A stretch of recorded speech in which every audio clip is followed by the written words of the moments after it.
July 6, 1944. A farmhouse cellar outside Saint-Lô, France.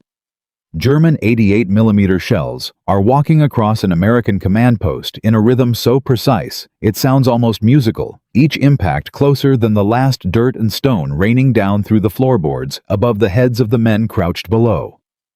And through the static of a German listening post radio 40 kilometers away, a signals operator presses his headset tighter against his ears, because he cannot believe what he is hearing. Laughter.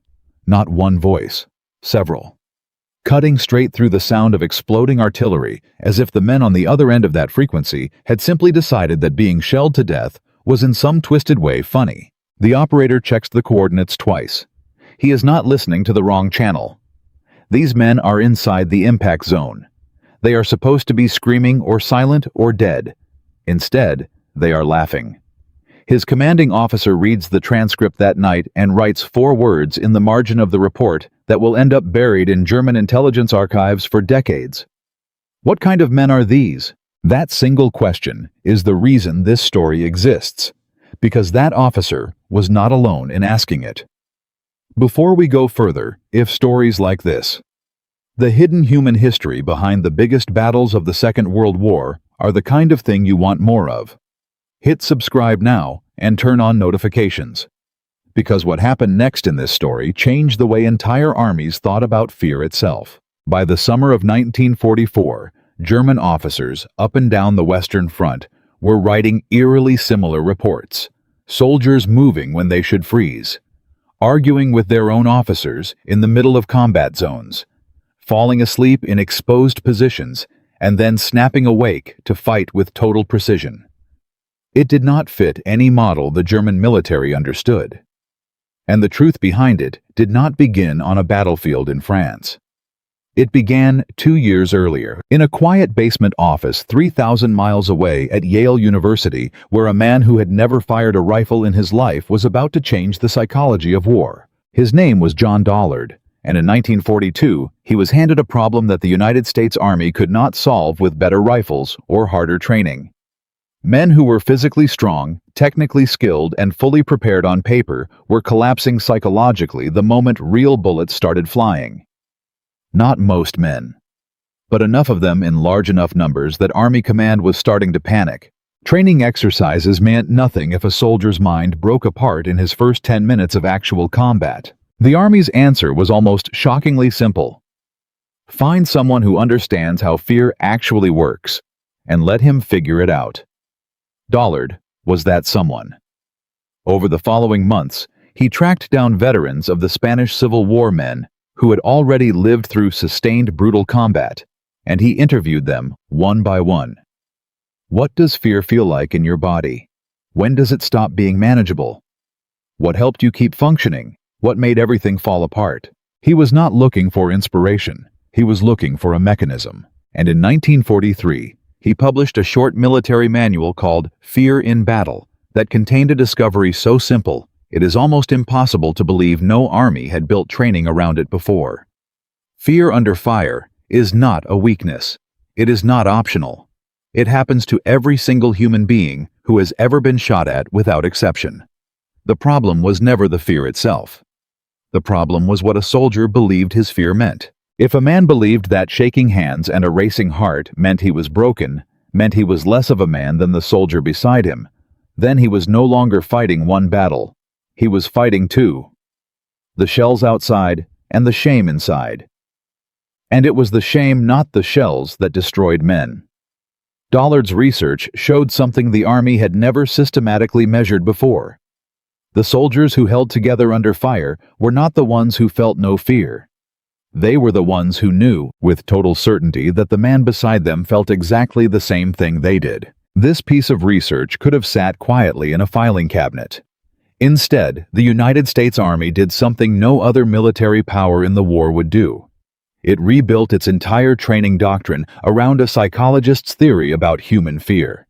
To understand how radical that decision was, you need to picture the replacement training centers scattered across the United States, sprawling installations in Georgia, in Louisiana, in California, turning raw civilians into combat soldiers in just 17 weeks. These centers were the engine of the American war machine, processing hundreds of thousands of young men every year. And Army Command had access to a statistic that terrified them. Soldiers were dying at grotesquely high rates in their very first days in combat, far higher than their actual skill level should have predicted. They were not dying because they could not shoot. They were dying because the shock of real combat froze them or made them move when they should stay still, or broke something inside them before their training could ever kick in. So the training centers changed. Sergeants, many of them combat veterans themselves, started doing something that would have gotten a German instructor removed from his post. They sat their recruits down and talked openly in detail about exactly what fear was going to feel like. The dry mouth before an assault. The uncontrollable shaking hands. The strange way time bends under artillery fire, seconds stretching into minutes and minutes collapsing into nothing. The way a man screaming 3 feet away might not even register in your brain because your mind is too overloaded to process it. And then the sergeant would ask the room a question. Who in here thinks this is not going to happen to you? Nobody raised a hand. Good, the sergeant would say, because if you thought you were the exception, you would be wrong and you would be dead. Every man in this room is going to feel exactly what I just described. Every man who has ever survived combat has felt it. The generals felt it. The men whose medals you have read about felt it. The only difference between the soldier who functions and the soldier who does not is knowing the fear is coming before it arrives. This was not comfort. This was not therapy. This was tactical preparation delivered with the same cold precision the Army used to teach a man how to strip and clean his rifle. It was psychological inoculation decades before that term existed in any textbook. Nothing like this existed on the German side. And the reason was not cruelty, it was culture. In the Wehrmacht, fear was something a soldier conquered through raw willpower. The entire military identity was built on the idea that discipline ideology and iron discipline would produce men who simply did not break. To show fear was to show weakness.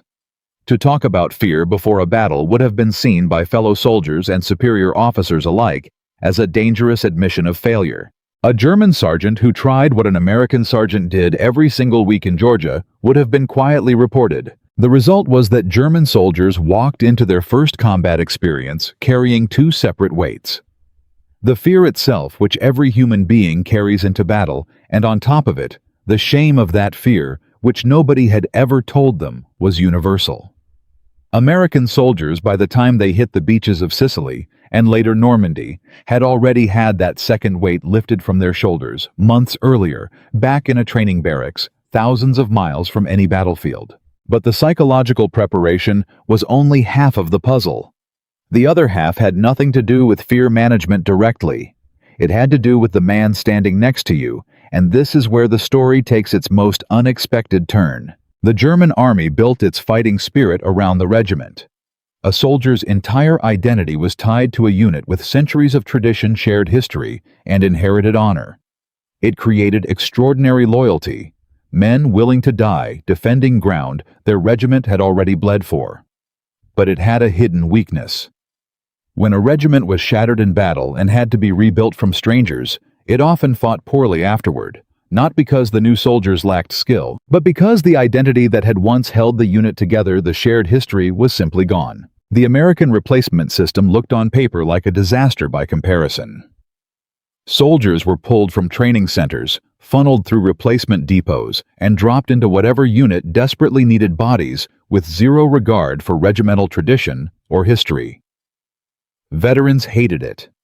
It looked reckless. It looked like a system with no soul. Except a team of Army social scientists, led by a sociologist named Samuel Stouffer, was quietly interviewing thousands of soldiers throughout the war, asking them what actually kept them fighting under fire. And what they found upended everything military tradition assumed about courage. It was not patriotism. It was not regimental pride. It was something far smaller, far more immediate. It was the specific personal obligation a soldier felt toward the man on his left and the man on his right, whose name he knew, whose fear he had shared, whose survival felt like his own responsibility. And the discovery that shocked even Stouffer's team was how fast this bond formed. Not over months, sometimes in a matter of hours. Strangers thrown together under shared danger built trust with a speed that traditional military theory said should have been impossible, which meant that an American unit torn apart and rebuilt from complete strangers could recover its fighting strength far faster than anyone had predicted, because what actually made men fight was never institutional history. It was the person breathing next to them in the mud, and that person was always there. This is exactly what German intelligence officers were seeing and completely misreading. The casual first names between American officers and enlisted men, the lack of rigid hierarchy, the constant complaining, joking, and arguing that looked to a German eye like the collapse of military discipline. It was not collapse. It was the visible surface of a system engineered, whether anyone in Washington fully realized it or not, to produce exactly the kind of rapid, powerful small group bonds Stuffer's research had identified as the true engine of combat survival. When an American sergeant cracked a joke in a foxhole while shells fell around him, he was not being careless. He was doing instinctively the single most important thing the Army's own research said he could do in that moment. He was telling the man beside him, "We are in this together. This is survivable. You are not alone." The joke was not a distraction from the danger. The joke was the bond itself, holding the group together in real time. Which brings us back to that German listening post outside St. Lo, and the operator staring at his headset in disbelief. What he heard was never bravado, and it was never recklessness. It was a system quietly built over 2 years by a Yale psychologist and a team of Army sociologists. Nobody in Berlin had ever heard of working exactly the way it had been designed to work. Men who had been told the truth about fear before they ever needed it, using humor and human connection to burn off pressure in real time instead of letting it silently accumulate toward a breaking point. The German command had spent years building extraordinary tanks, sophisticated tactical doctrine, and soldiers of genuine physical courage. But they had never asked the one question that mattered most. What actually happens inside a man's mind in the seconds after the first shell lands near him? And because they never asked it, they never built a defense against an army that had. By late July of 1944, as American forces pushed to break out of the Normandy hedgerows, entirely German field reports were becoming increasingly desperate, describing an enemy that simply would not crack the way military doctrine said it should. They were waiting for the collapse that always came after enough shelling, enough casualties, enough sleepless nights. It never arrived on schedule.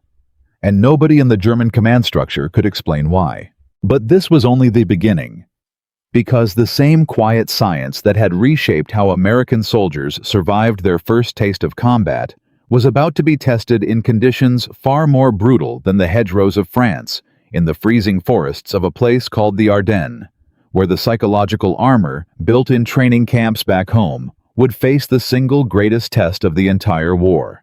In Part 2, we go into the winter of 1944, into a battle where this invisible system was pushed to its absolute limit, and where German commanders finally began to understand far too late exactly what they had been fighting all along. At the end of Part 1, the men in that frozen field in the winter of 1944 were laughing under artillery fire, and a German listening post had no framework for what it was hearing. What nobody had told that German operator, and what almost nobody outside a handful of offices in Washington understood at the time, was that the laughter had been paid for 2 years earlier, in a fight that had nothing to do with Germans at all. It was a fight fought inside the United States Army itself, between the men who believed courage could be engineered like a piece of equipment, and the men who believed that idea was not just wrong, but dangerous. And by the winter of 1944, as American divisions were pushed to the absolute edge of collapse in the Ardennes forest, that internal fight was about to receive its final brutal verdict. Because here is the number that should stop anyone in their tracks. During the German counteroffensive that would become known as the Battle of the Bulge, entire American divisions took casualty rates that on paper should have shattered them completely. Some regiments lost more than a third of their fighting strength in a matter of days. Replacement soldiers were being fed into shattered units so fast that some men were killed before the sergeant standing next to them had even learned their names. By every traditional measure of military psychology, an army absorbing losses like that should have broken. It should have dissolved into panic retreat and mass surrender. Some units, in fact, did exactly that in the opening chaos of the attack. But something strange happened in the days that followed. And to understand why, you have to go back 2 years earlier to a meeting that almost never happened, and a man who almost lost his career for demanding it. Long before John Dollard's research on fear ever reached a training sergeant in Georgia, it had to survive something far more dangerous than combat. It had to survive the United States Army's own senior leadership. Not everyone in Washington believed that talking openly about fear was a good idea. Quite the opposite. There was a substantial and vocal faction within the Army's officer corps, many of them veterans of the First World War, who viewed Dollard's approach with something close to contempt. Their objection was not subtle. In their view, a soldier who was encouraged to discuss his fear to name it to expect it was a soldier who was being given permission to feel it more intensely, not less. Fear, in the traditional military mind, was something you drilled out of a man through repetition, discipline, and the crushing weight of routine, not something you sat him down and had a conversation about. To these officers, Dollard's manual did not look like science. It looked like coddling dressed up in academic language, and coddled soldiers in their experience were soldiers who ran. The resistance was not theoretical. It played out in real rooms between real men with real careers on the line. Dollard's research had been commissioned by the Army's own research branch, a unit that itself had been created only reluctantly over the objections of officers who considered the entire idea of studying soldier psychology to be a waste of resources better spent on ammunition. When the first drafts of Fear in Battle began circulating through Training Command in late 1942, they landed on the desks of men who had spent their entire careers believing that courage was a fixed trait, something a man either had or did not have, and that the Army's job was simply to select for it and discipline it, not to manufacture it through psychological technique. One training commander, reviewing an early version of the material intended for his replacement center, is reported to have said that he had no intention of turning his sergeants into school teachers, who held hands and talked about feelings before sending men to kill Germans. The comment reflected an attitude that was widespread, not fringe. To many senior officers, the entire premise felt like an insult to the very idea of military discipline. If you told a soldier in advance that he was going to be terrified, weren't you simply installing the fear before the enemy even had the chance to create it? The stakes of this argument were not abstract. They were measured in the casualty reports coming back from North Africa in early 1943, where American forces experienced their first serious clashes with German armor and suffered exactly the kind of psychological breakdowns Dollard had predicted. At the Kasserine Pass, American units that had trained for months, that were well-equipped and technically proficient, collapsed under pressure in ways that shocked commanders who had assumed training alone would be sufficient. Soldiers abandoned positions, some froze completely. Officers lost control of units that dissolved into disorganized retreat. The disaster at Kasserine became almost overnight the single most powerful piece of evidence in the entire argument. And it could be read two completely different ways. The traditionalists read it as proof that American training had gone soft, that too much time was being spent on morale and not enough on discipline. The reformers, the men who had backed Dollard's research from the beginning, read it as exactly the opposite. They argued that Kasserine had happened precisely because the psychological preparation program had not yet been widely implemented. The men who broke at Kasserine had never been told what fear would feel like. They had never had the chance to hear a sergeant say out loud that everyone in the room was going to feel exactly what they were about to feel. They had walked into their first real combat carrying both burdens Dollard had described: the fear itself and the shame of the fear, with no warning about either one. It took months of internal argument backed by mounting evidence from combat interviews and after-action psychiatric reports before the reformers gained the upper hand. Samuel Stauffer's research team played a critical role in this fight because Stauffer did something the traditionalists could not easily dismiss. He did not simply theorize, he collected numbers. His team surveyed tens of thousands of soldiers across multiple theaters, comparing units that had received explicit psychological preparation against units that had not, and comparing veteran units against green ones on measures of combat effectiveness, breakdown rates, and morale. The data was not ambiguous. Units where fear had been openly and systematically addressed before combat showed measurably lower rates of psychiatric breakdown and measurably higher rates of sustained combat performance under prolonged stress. In an institution that respected almost nothing more than hard numbers, Stouffer's surveys became a weapon the reformers could not have won without. But even with the data mounting in their favor, the psychological training program faced a second, quieter threat, one that had nothing to do with ideology and everything to do with logistics. Because by mid-1943, the United States Army was facing a manpower crisis that made the entire philosophical debate feel to some commanders like a luxury they could no longer afford. The replacement system. The same system that Part 1 described as accidentally optimized for rapid bonding between strangers was also, from a purely administrative standpoint, a nightmare. Divisions in combat were burning through infantry replacements at a rate that outpaced the training pipeline's ability to produce them.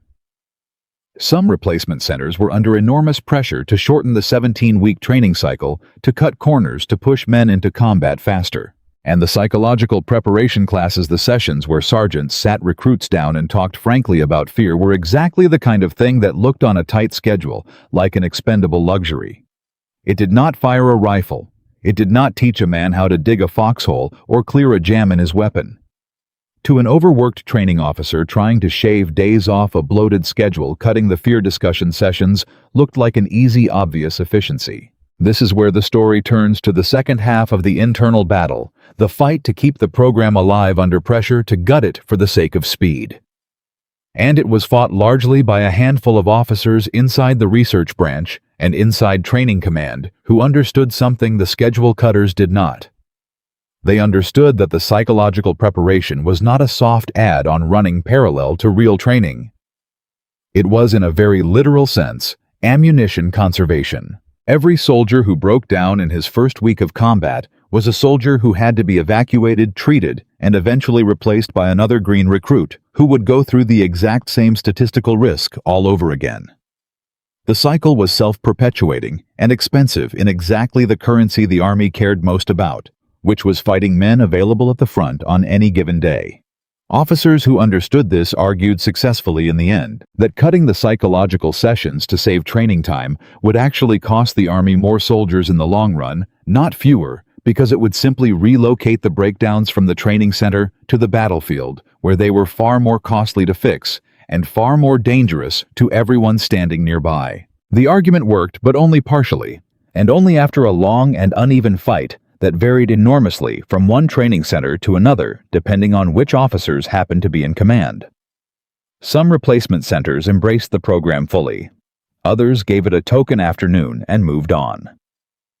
This unevenness matters because it explains something that has puzzled historians for decades: why some American units performed with the kind of resilience described in Part 1, while other American units, thrown into the same war under the same flag, broke down in ways that looked almost identical to the German model of sudden catastrophic collapse. Which brings the story to December 1944 and the forest. The Ardennes offensive, launched by German forces in the pre-dawn darkness of December 16th, was designed from its very first hour to exploit exactly the weakness the traditionalists had always warned about. German planners chose a sector of the front held largely by exhausted veteran divisions who had been sent to the Ardennes specifically to rest alongside green, barely trained divisions who had never experienced sustained combat at all. If the psychological preparation program was inconsistent, if some men had received it and others had not, this was precisely the seam the German attack was built to find. And in the opening hours it worked exactly as intended. Green American units in the path of the German spearheads suffered catastrophic breakdowns. Entire battalions of the 106th Infantry Division, thrown into the line only weeks earlier with minimal combat experience, were surrounded and forced into mass surrender within the first 2 days of the offensive, one of the largest surrenders of American troops in the entire European war. Communications collapsed. Command structures dissolved. For a brief, terrifying window, It looked as though the Wehrmacht's oldest assumption about American soldiers, that beneath the informality and the noise, there was a fragile psychological core waiting to shatter under real pressure, was about to be proven correct on the largest possible stage. But something else was happening at the same time in towns with names that would soon become famous for entirely different reasons. Bastogne, St. Vith. Small crossroads towns held by units that in some cases had received the full weight of the psychological preparation program, alongside the small group cohesion that Stouffer's research had identified as the real engine of resilience. And in these towns, under conditions arguably worse than anything the collapsing units to the north had faced, something closer to the phenomenon described in Part 1 began to appear. Soldiers who were surrounded, outnumbered, and cut off from resupply in freezing temperatures that killed men through frostbite, as effectively as German shells did, held their positions not through blind obedience, but through exactly the mechanism Dollard and Stouffer had spent 2 years documenting. Survivors of the siege of Bastogne later described conditions that should have produced the kind of collapse the Wehrmacht was counting on. Soldiers eating snow because water supplies had frozen solid. Wounded men treated in basements with medical supplies that had run out days earlier. Artillery ammunition rationed so severely that gun crews sometimes had to let German assaults advance dangerously close before they were authorized to fire back. And through all of it, accounts from men who were there described the same pattern documented in the hedgerows of Normandy 5 months earlier. Dark jokes passed between foxholes. Sergeants who made a point of checking not just on ammunition counts, but on the emotional state of the men under their command, asking directly how they were holding up, rather than assuming silence meant stability. The same deliberate, almost clinical management of fear that had been built into these men back in training centers in Georgia and Louisiana 2 winters before. The contrast between the units that broke on the opening day and the units that held for weeks under worse conditions became, after the war, one of the most closely studied comparisons in the entire history of American military psychology. And the uncomfortable conclusion that emerged from post-war analysis was not that the men who broke were cowards and the men who held were heroes. The conclusion was colder and more useful than that. It was that psychological preparation was not a personality trait distributed randomly among individual soldiers. It was infrastructure built or not built by specific training decisions made months before any of these men had ever seen a German uniform. The units that held at Bastogne were not made of braver men.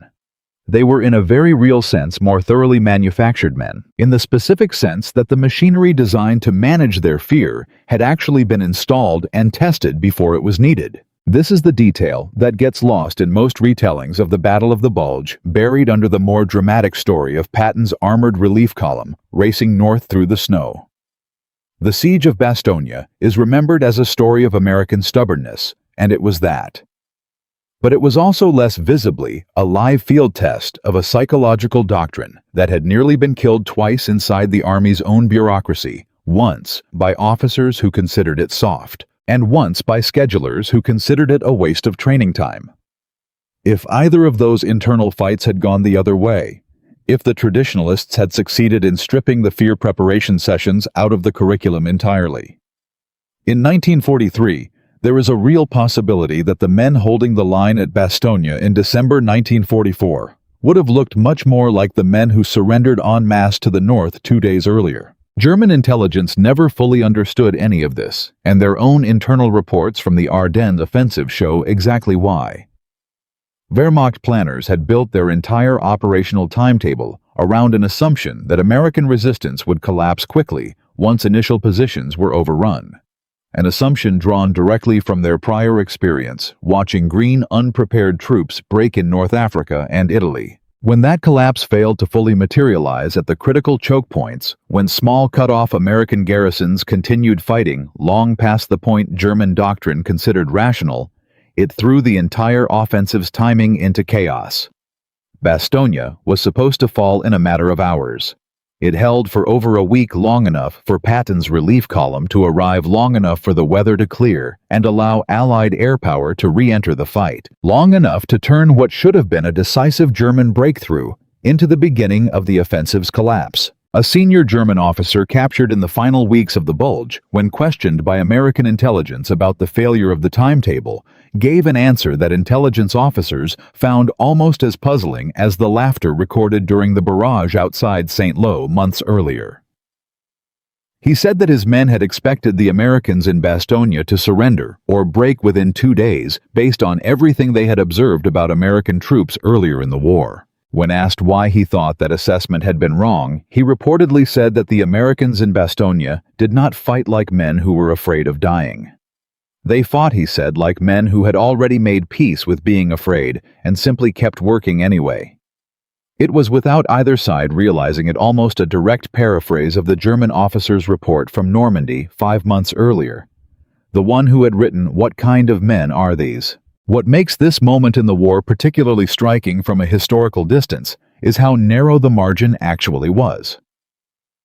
Post-war interviews conducted with surviving officers from the divisions that held Bastogne reveal that the psychological preparation these men had received was itself uneven, dependent heavily on which specific training center they had passed through and which specific sergeants had taken the fear briefing seriously versus treating them as a box to check before moving on to weapons drills. Some companies that held through the siege later reported that their training had included extensive explicit conversations about fear. Other companies in the same division reported almost none, and instead credited their cohesion entirely to the intense, rapid bonding that happened once they were actually surrounded together, exactly the phenomenon Stouffer's research had identified as forming in hours rather than months. In other words, even where the formal training program had failed to reach every unit equally, the underlying mechanism it was designed to activate the shared, spoken acknowledgement that fear was universal and survivable, was recreating itself organically under fire. Because the men doing the fighting had by December 1944 absorbed enough of the doctrine secondhand through veteran sergeants who had fought in Normandy and carried the lessons forward themselves. This detail matters enormously because it reveals something the original architects of the program, Dollard and Stouffer, understood better than almost anyone else in the Army hierarchy at the time. The formal training sessions in Georgia and Louisiana were never the whole mechanism. They were the ignition system. The real engine, the thing that actually kept men functional under sustained horror, was the culture that grew outward from those initial lessons once veteran soldiers began teaching green replacements.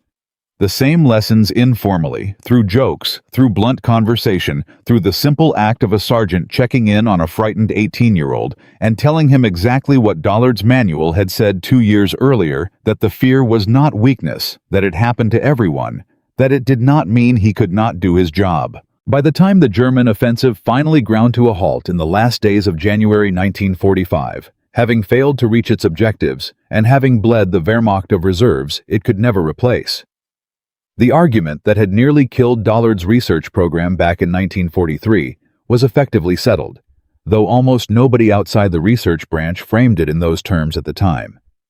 The units that had received the most consistent psychological preparation, combined with the accelerated cohesion the replacement system inadvertently produced, had absorbed the single heaviest sustained blow the German army was capable of delivering on the Western Front, and had not only held, but had done so under conditions of cold isolation and resource scarcity that were in some respects even more punishing than the artillery barrages described in Normandy 5 months before. The men who survived Bastogne did not describe their experience using the language of psychological doctrine.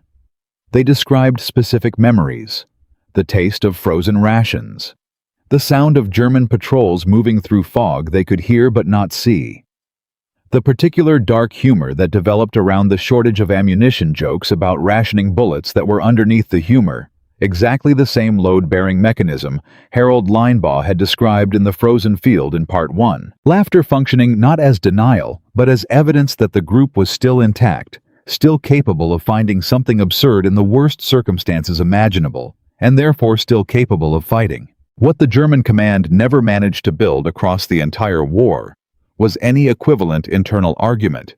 There was no German Dollard fighting an internal bureaucratic battle to convince rigid traditionalists that talking about fear made soldiers stronger rather than weaker, because the entire premise would have been considered incompatible with the foundational assumptions of Wehrmacht military culture.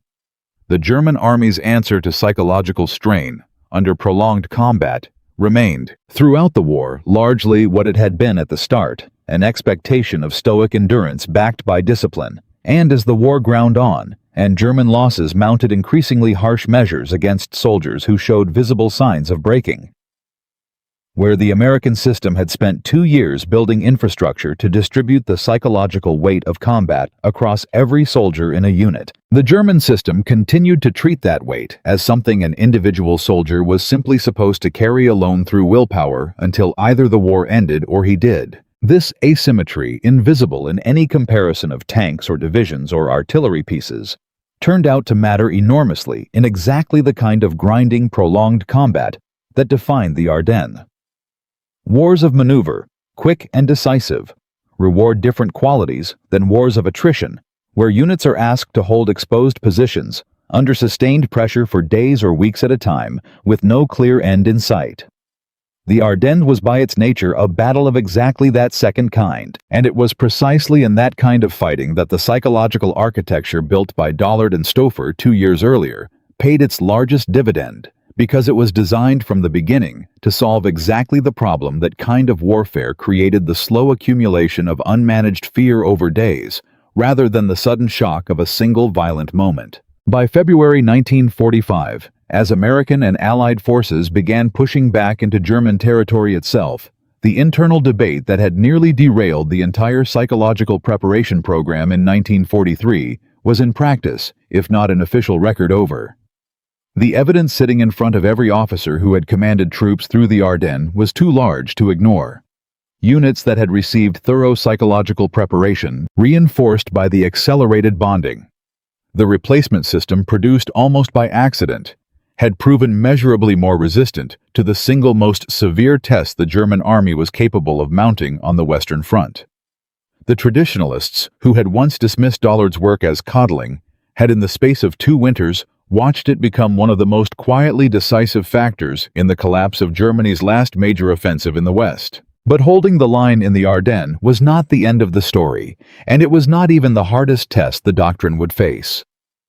Because as American forces prepared to cross into Germany itself, and eventually to confront the deeper, more desperate resistance waiting for them in the final months of the European war, a new and far more dangerous psychological challenge was beginning to take shape on the other side of the world entirely in the Pacific, where the enemy American soldiers were about to face did not share the German assumption that surrender was ever a rational option, and where the entire fear management doctrine built by Dollard and Stouffer would be pushed into conditions its architects had never fully anticipated. What happened next would test not just whether American soldiers could survive their fear, but whether the entire system built to manage it could survive an enemy who had built in complete isolation, an entirely different and in some ways even more extreme answer to the exact same question. That confrontation and the strange unsettling parallels between 2 nations that never spoke to each other but arrived at eerily similar conclusions about the human mind under fire is where the next part of this story begins. The men who held Bastogne through cold and shortage and days without sleep were never supposed to hold it all. That was where Part 2 left the story with a German officer captured in the final days of the Bulge, admitting that his own timetable had been built on an assumption about American psychology that had simply turned out to be wrong. What neither he nor his superiors understood was that the resilience they had watched unfold in the snow was not an accident of individual toughness. It was the product of a doctrine built 2 years earlier by a Yale psychologist and an Army sociologist, tested and nearly killed inside the Army's own bureaucracy before it ever reached a single foxhole. By February of 1945, that doctrine had survived its hardest test in Europe. But 7,000 miles away, across an ocean, a different American army was discovering that the entire framework Dollard and Stouffer had built was about to meet an enemy who did not behave like the Germans at all, an enemy whose relationship with fear and with death itself followed rules that no research team in Washington had ever encountered before, and that would force the United States military to confront the limits of everything it thought it understood about the psychology of combat. The numbers coming out of the Pacific by late 1944 were unlike anything American commanders had seen in North Africa or Europe.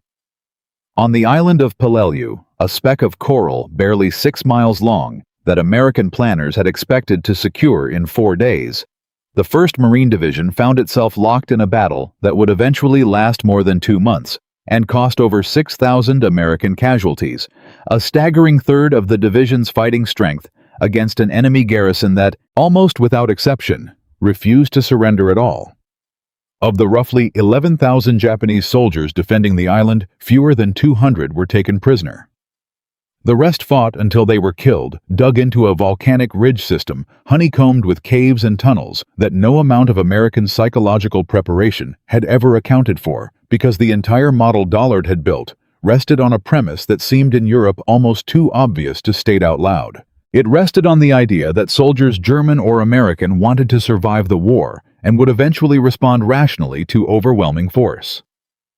The Japanese defenders of Peleliu and of every island that followed did not operate on that premise, and American commanders were about to learn that fear management doctrine, built for one kind of enemy, could not simply be transplanted onto another without being tested, broken, and rebuilt from the ground up. Japanese military intelligence, for its part, had spent years building its own theory of the American soldier, and it bore an almost eerie resemblance to the confusion German officers had expressed in Normandy and the Ardennes. Japanese field reports from Guadalcanal onward described American troops using strikingly similar language. Informal, noisy, prone to complaint.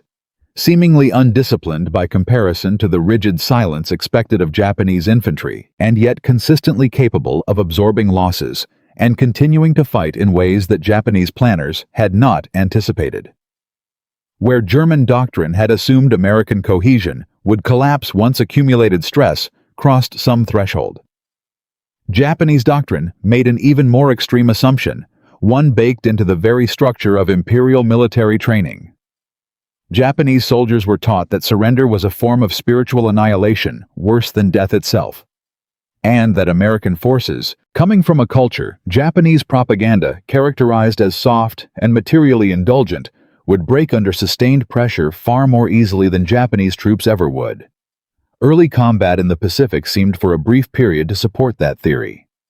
American units in the first island campaigns did experience serious morale problems, particularly in the brutal early fighting on Guadalcanal in 1942, before the psychological preparation doctrine from fear in battle had been fully absorbed into training pipelines, feeding troops into the Pacific theater at the same rate it was reaching Europe. By late 1943 and into 1944, that gap had begun closing, and Japanese commanders started noticing the same unsettling pattern their German counterparts were independently documenting on the other side of the world. American units, under sustained fire, were not collapsing the way imperial doctrine predicted. Marine Corps training centers on the West Coast, feeding directly from the same research pipeline that had reshaped Army training in Georgia and Louisiana, had begun incorporating explicit fear preparation into boot camp curriculum, sergeants walking recruits through the same blunt conversations happening simultaneously on the other side of the country, describing exactly what combat would feel like before any of these young men had ever heard a shot fired. The effect, once it reached full strength in the fleet by 1944, produced Marine and Army units in the Pacific that displayed the identical pattern documented in Normandy. Soldiers who joked under fire, who talked openly about fear in their letters home and in interviews conducted by war correspondents, and who nonetheless continued functioning through combat conditions that were in many respects even more psychologically brutal than anything experienced in the European theater, because the enemy in the Pacific was not simply trying to kill them. It was trying to make every single engagement as costly and as terrifying as physically possible, using tactics specifically designed to break American nerve, including nighttime infiltration raids meant to deny troops sleep and suicide attacks that no soldier trained in Europe had ever been asked to process psychologically. This is where the doctrine faced its first genuine crisis, and it did not come from the enemy at all.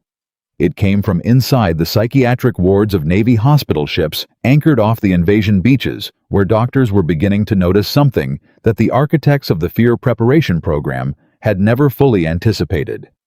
Combat fatigue rates in the Pacific, even among units that had received the full psychological training regimen, were in some cases running higher than rates recorded in comparable European engagements. And Navy and Marine Corps psychiatrists were struggling to understand why a doctrine that had performed so effectively in France and Belgium seemed to be losing some of its protective power against the specific conditions of island warfare. The theory that fear once named and normalized could be managed and distributed across a unit through humor and mutual acknowledgement had been built around European combat rhythms, intense bursts of violence, followed by periods of relative safety in which units could rest joke and recover the emotional equilibrium that made the next burst survivable. Pacific combat offered almost none of that rhythm. On islands like Peleliu and later on Okinawa, there was no true rear area. Japanese infiltration tactics meant that even units several hundred yards behind the front line could be attacked at any hour of the night, which meant the psychological recovery windows that Dollard's model depended on were being systematically denied.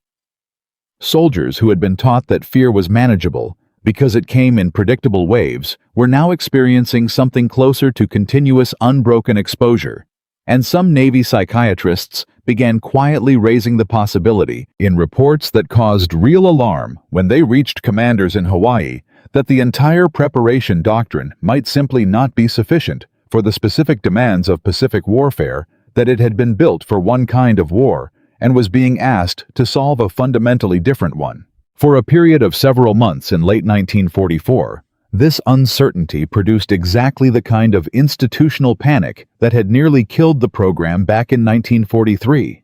Some officers argued for doubling down on the original doctrine, expanding the fear preparation curriculum and giving it even more weight in Marine and Army training pipelines feeding the Pacific.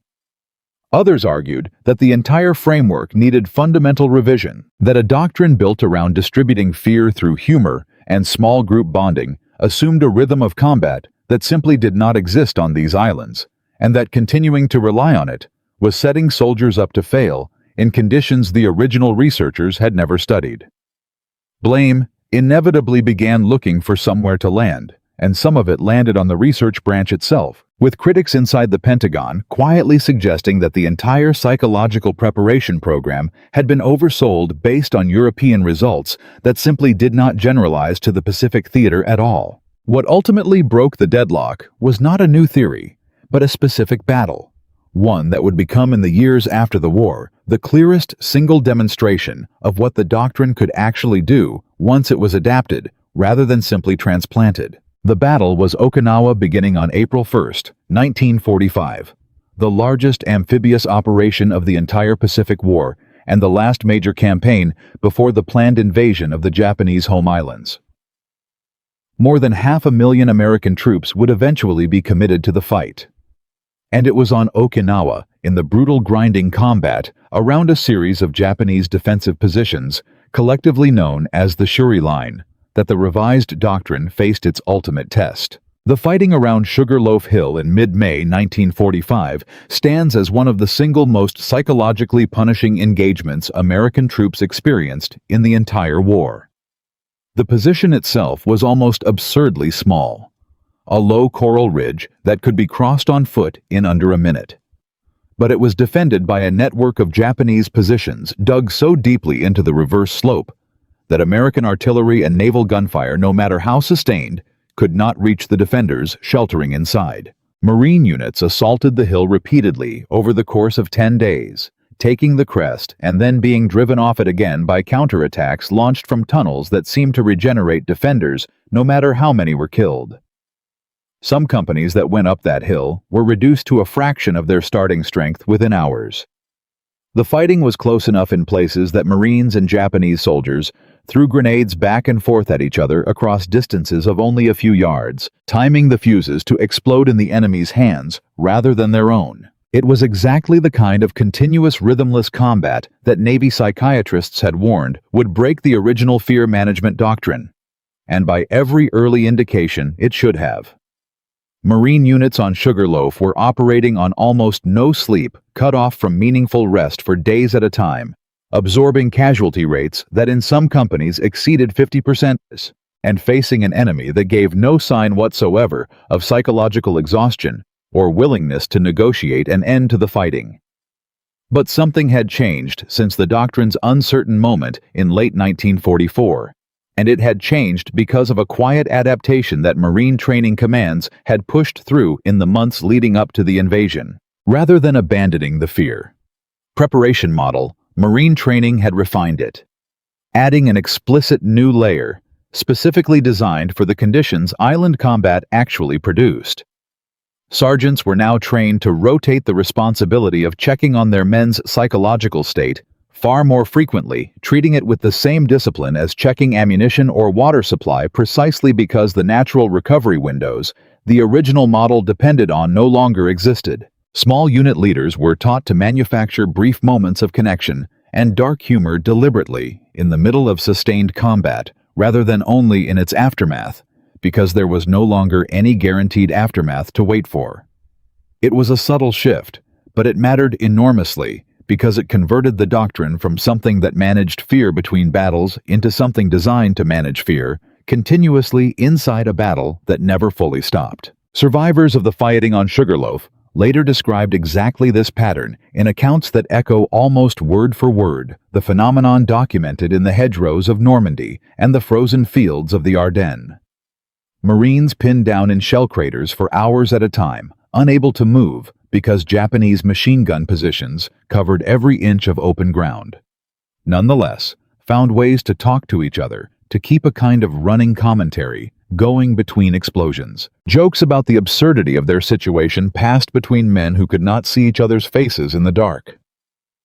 One veteran of the battle, interviewed decades later for post-war oral history projects, described the specific sound of laughter breaking out in a shell hole during a lull in Japanese mortar fire.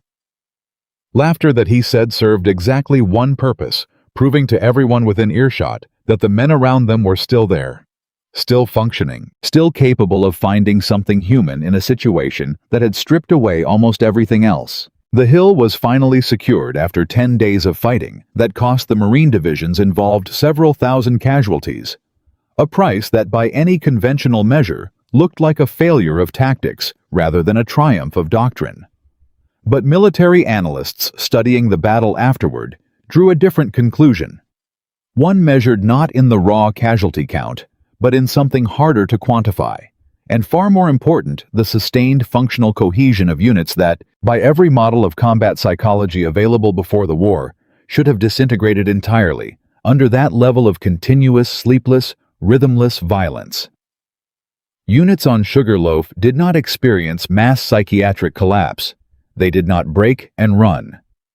Individual soldiers cracked, as they inevitably did in any battle of that intensity, but the units themselves as functioning. Zuji held together reconstituted their leadership when officers were killed and kept attacking day after day until the position finally fell. Japanese defenders, for their part, fought with the same absolute refusal to surrender. They had shown on every island before Okinawa, and the overwhelming majority of the roughly 100,000 Japanese soldiers who died defending the island died in place, rather than surrendering, a statistic that underscored just how completely different the two armies' relationship with fear, death, and defeat actually was. News of the fighting on Okinawa, and particularly the endurance shown by units grinding through the Shuri line, spread quickly through the rest of the Pacific Fleet and back to training commands in the United States, where it became almost immediately the strongest possible evidence that the revised, continuously adapted version of the fear management doctrine actually worked under the harshest conditions the war had yet produced. Casualty figures released after the campaign showed a pattern that mirrored on a larger and more brutal scale exactly what had been observed in the Ardennes 5 months earlier. Divisions that had received the updated continuous psychological preparation model sustained significantly lower rates of what the military still called combat fatigue compared to units that had gone into Okinawa with the older Europe-based version of the doctrine, even when both types of units faced comparable levels of sustained combat exposure. For commanders who had spent the previous winter genuinely worried that the entire psychological framework built by Dollard and Stauffer might be fundamentally unsuited to Pacific warfare, Okinawa became the proof that the doctrine had not failed. It had simply needed to evolve the same way every other piece of American military technology and tactics had evolved across the war, through observation adaptation, and a willingness to revise theory in response to hard evidence from the field. The broader strategic impact of this realization extended well beyond Okinawa itself. As American planners began preparing in the summer of 1945 for what everyone expected to be the single bloodiest operation of the entire war, the invasion of the Japanese home islands themselves, the revised fear management doctrine became a central pillar of training for the divisions being staged for that invasion. Military psychologists who had spent 3 years refining Dollard's original insight were now producing training materials specifically calibrated for the kind of fanatical, no-surrender resistance American planners expected to face on Japanese soil. An enemy population that imperial propaganda had spent years preparing to fight to the last civilian rather than accept occupation. The planners working on those preparations understood with a clarity that would have been impossible in 1942 that the psychological architecture of an army mattered every bit as much as its equipment, and in some cases mattered more because equipment could be produced in factories. But the capacity of a unit to hold together under conditions specifically designed to break its nerve had to be built deliberately and systematically, months or years before the fighting ever began. That invasion, of course, never happened, because in August 1945, 2 atomic weapons brought the war in the Pacific to an end, before American troops ever had to test the revised doctrine against the home islands themselves. But the men who had survived Peleliu and Okinawa, who had lived through the crisis of confidence in the doctrine during the winter of 1944 and watched it emerge adapted and strengthened on the coral ridges of the Shuri Line, carried something back with them that went far beyond the battles they had fought.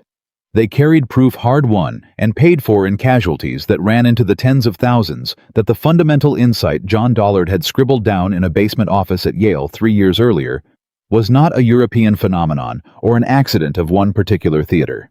It was a universal truth about the human mind under sustained lethal pressure, one that worked against the disciplined silence of the Wehrmacht and against the suicidal fanaticism of the Imperial Japanese Army alike, because it addressed something that had nothing to do with the culture or ideology of the enemy at all.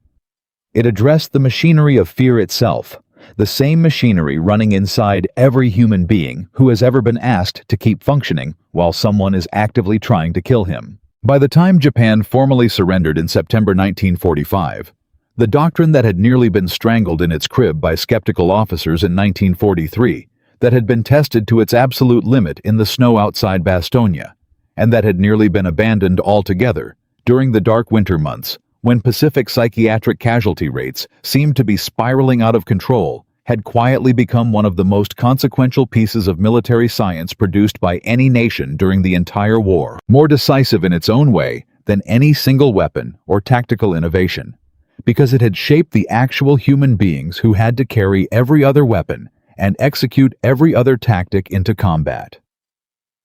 And yet, almost none of the men who benefited from it, the sergeants who cracked jokes in shell craters on Okinawa, the riflemen who laughed under artillery fire outside St. Lo, ever knew the names John Dollard or Samuel Stuffer, ever knew that the specific way they had been taught to think about their own fear had been the product of years of deliberate research rather than something that simply emerged naturally from American character. The doctrine had done exactly what good engineering is supposed to do.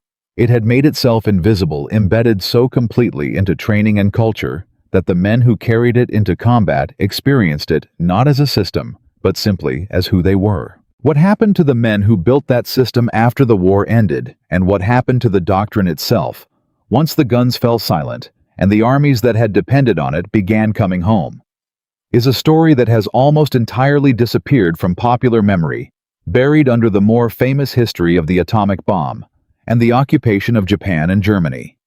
It is a story about what a nation does with a discovery this powerful, once the war that justified building it is finally over, and about a quiet, almost invisible argument inside the Pentagon over whether the psychological infrastructure built at such enormous cost should be preserved, forgotten, or deliberately buried.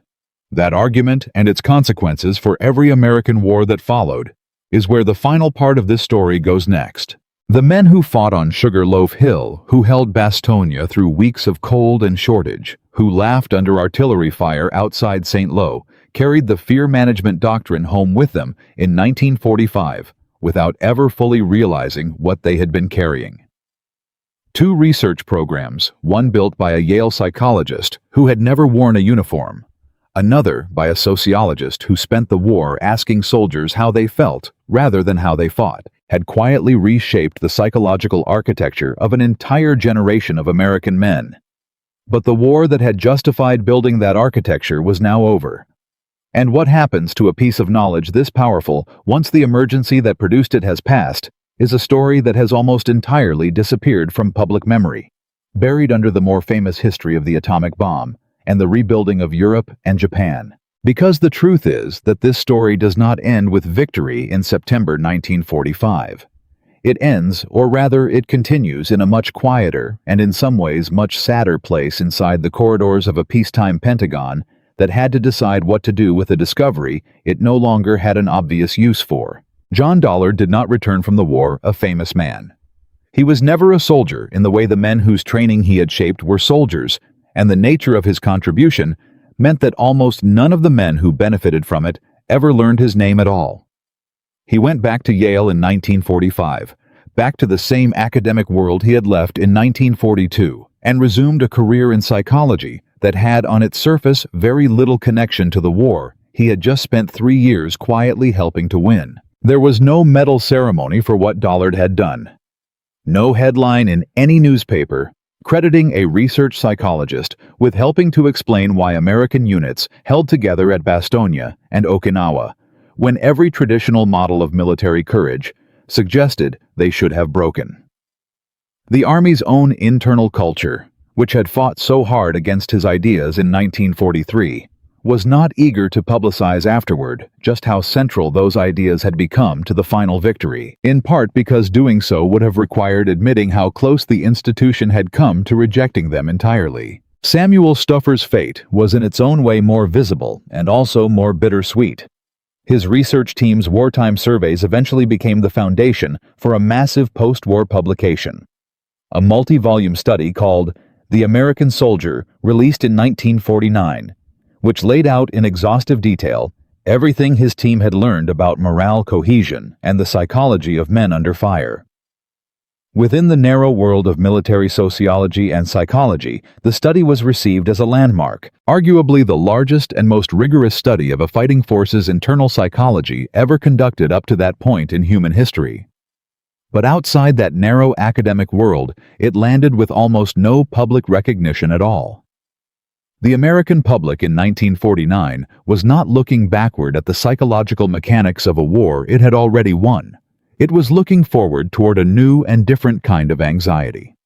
The beginning of the Cold War, and a study about why soldiers laughed under artillery fire in France 5 years earlier, simply did not compete for public attention against headlines about the Soviet atomic bomb and the fall of China. There is a particular kind of quiet tragedy in this one worth sitting with for a moment before moving forward.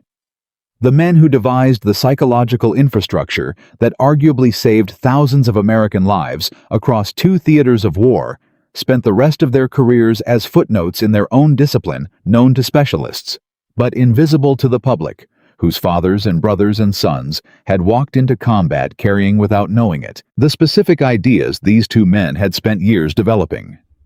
Dollard continued his academic work at Yale for decades, contributing to psychological theory on subjects far removed from combat, and by the time he died in 1980, the specific story of fear in battle and its battle for survival inside Army bureaucracy had faded almost entirely from institutional memory, preserved mostly in archived training documents and a handful of academic citations that few outside military history circles ever read.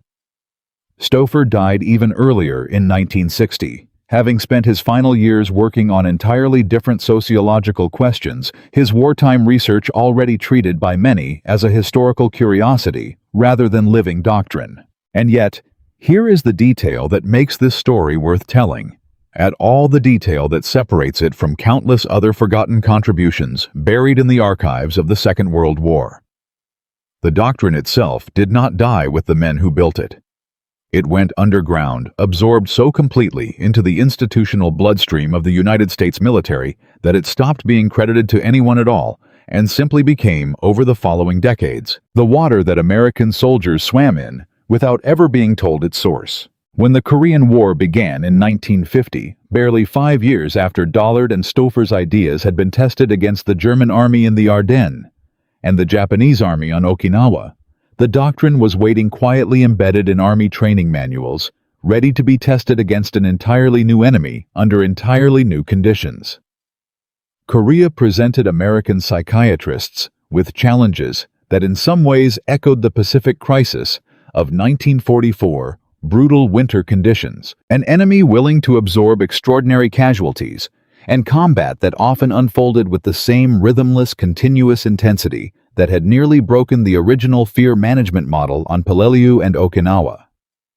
Army psychiatric casualty studies from Korea show something remarkable when compared against the raw psychiatric casualty rates of the First World War, a full generation earlier. Where First World War armies had seen psychiatric breakdown, then still called shell shock, account for a strikingly high proportion of total casualties in some sustained engagements. American forces in Korea, operating under conditions of comparable intensity, sustained meaningfully lower rates of total psychological collapse, a difference that military psychiatrists directly attributed to the preparation doctrine and unit cohesion practices refined across the Second World War and carried forward almost by institutional muscle memory into the new conflict. The doctrine evolved again during Vietnam, though, in ways that reveal something more complicated and more troubling about what happens when a psychological system built for one kind of war is stretched to cover a war with a fundamentally different structure.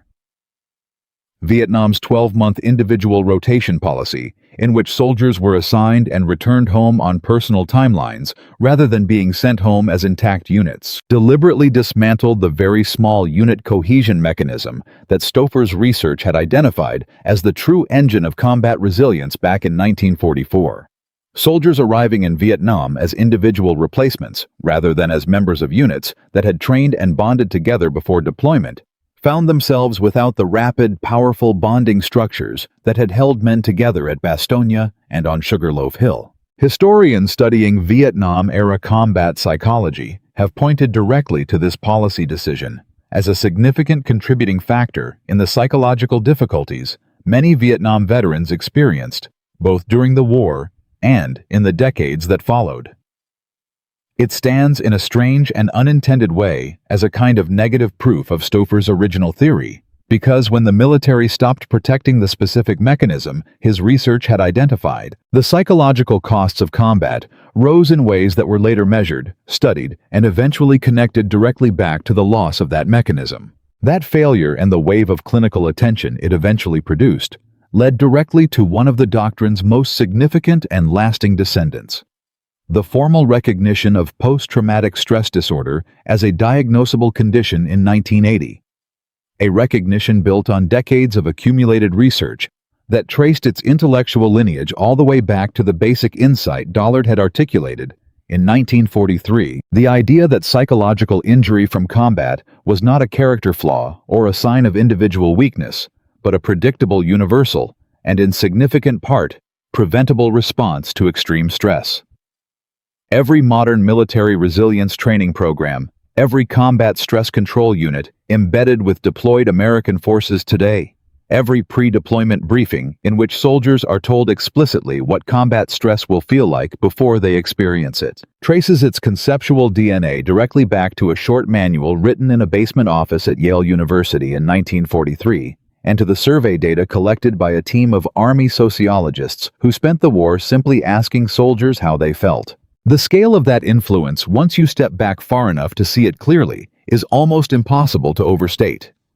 A doctrine that nearly died twice inside its own institution, once to traditionalist officers, who considered it coddling, and once to wartime schedulers, who considered it a waste of training time, went on to shape the psychological preparation of every American soldier deployed in every major conflict for the following 80 years. It shaped how the United States military trained troops for Korea, for Vietnam, for the Gulf War, for Iraq, and Afghanistan.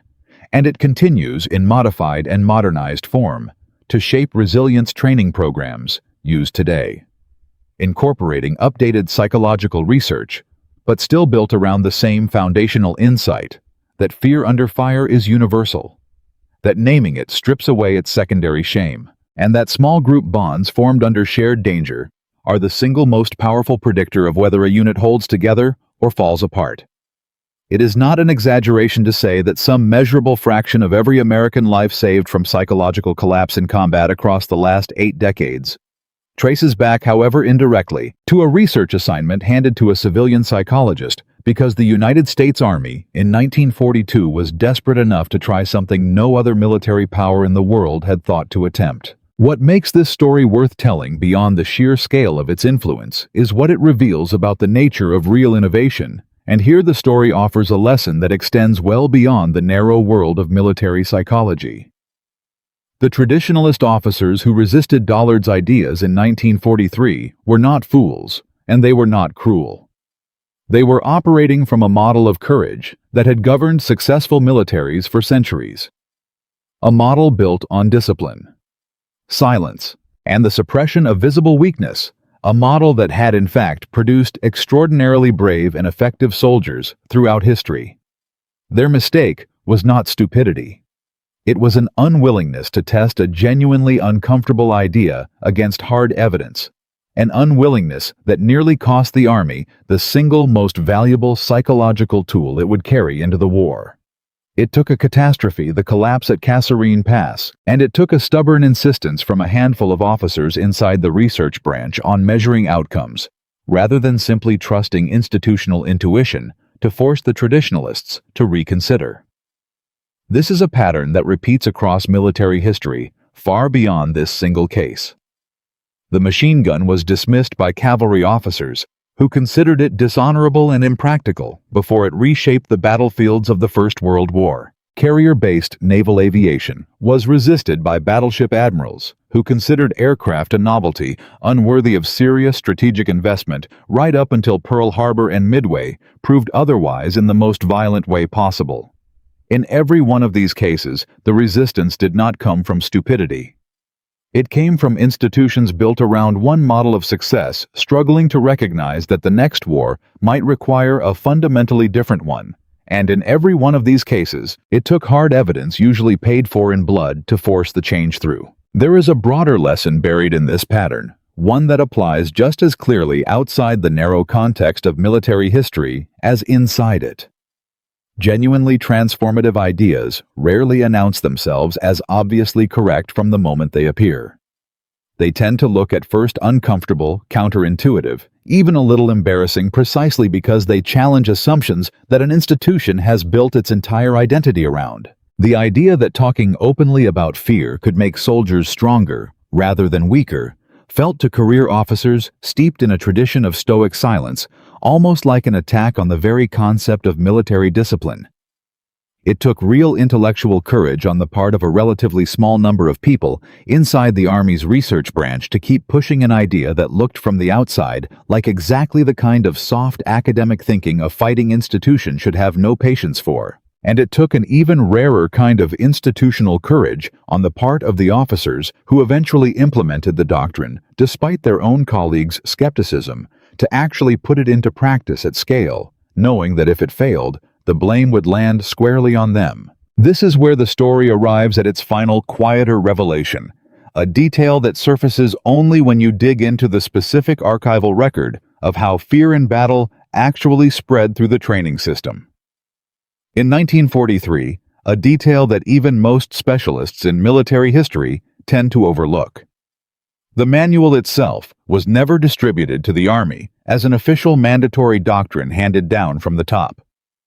For much of its early life, it spread the way genuinely disruptive ideas, often spread inside large, cautious institutions, informally copied and passed hand to hand between training officers who had heard about it and decided on their own initiative, and often against the explicit skepticism of their direct superiors, to try incorporating its ideas into their own units before it had ever received full official endorsement. Some of the very first sergeants to sit their recruits down and talk openly about fear were not following an Army directive at all.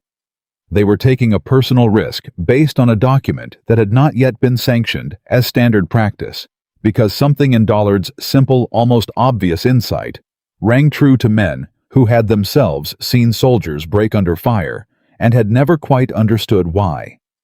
By the time the doctrine was fully officially absorbed into standardized training curriculum, it had already been tested informally and unofficially in dozens of individual training centers across the country by officers willing to bet their own professional judgment against institutional caution. The formal history remembers Dollard's manual and Stuffer's surveys as the origin point.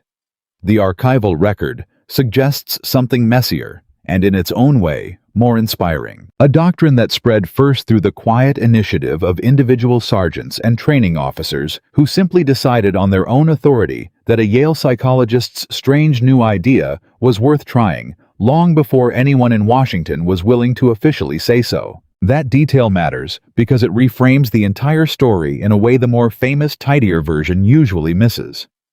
This was never simply a story about two brilliant researchers handing down a discovery from on high. It was a story about an idea that had to survive at every single level of a massive institution, resisted first by senior officers who found it philosophically uncomfortable, then nearly cut, for purely administrative reasons, by training schedulers under wartime pressure, and finally spread not through official mandate, but through the individual courage of training sergeants willing to try something unproven because they had personally watched young men break and wanted badly enough to take a professional risk to find something that actually worked. Every level of that chain, from the Yale basement to the frozen fields of the Ardennes to the coral ridges of Okinawa, required someone willing to act on evidence rather than tradition, and willing to accept the discomfort of being wrong in public if the idea failed to hold up. The full scale of what that chain of decisions ultimately produced is difficult to compress into a single number because the doctrine's true effect was not a body count or a single battle won, but something more diffuse and in some ways more significant. A measurable reduction across 8 decades and multiple wars in how many American soldiers were psychologically destroyed by an experience that every human being, regardless of training, finds genuinely, viscerally terrifying. Post-war analyses comparing psychiatric casualty rates across major conflicts of the 20th century consistently show American forces from the midpoint of the Second World War onward experiencing meaningfully lower rates of total psychological breakdown relative to overall casualties than forces fighting in the First World War under comparable combat intensity, a gap that military psychologists trace directly back to the preparation doctrine born in that Yale basement office in 1943. It is not a number that fits neatly onto a monument or a medal citation. It is scattered instead across millions of individual soldiers over 8 decades, men who came home functional rather than shattered families that were not asked to absorb the full weight of an injury that could have been at least in part prevented. So where does that leave the German officer whose question opened this entire story? The man who took off his headset in the summer of 1944, listened to American soldiers laughing under artillery fire that should have killed them, and wrote 4 words in the margin of his report that no one at the time could fully answer. What kind of men are these? The answer, it turns out, has nothing to do with any innate national character, nothing to do with some mythical American toughness that simply existed by accident of culture or geography. The answer is that these were ordinary men, farmers and factory workers and store clerks from every corner of the United States who had been given something almost no army before them had ever thought to provide: the simple, deliberately engineered knowledge that their fear was not a private shame, but a universal, shared, and entirely survivable part of being human under fire. They were not braver than the German soldiers facing them across those hedgerows, and they were certainly not braver than the Japanese soldiers who fought with a fanatical intensity born of an entirely different psychological tradition.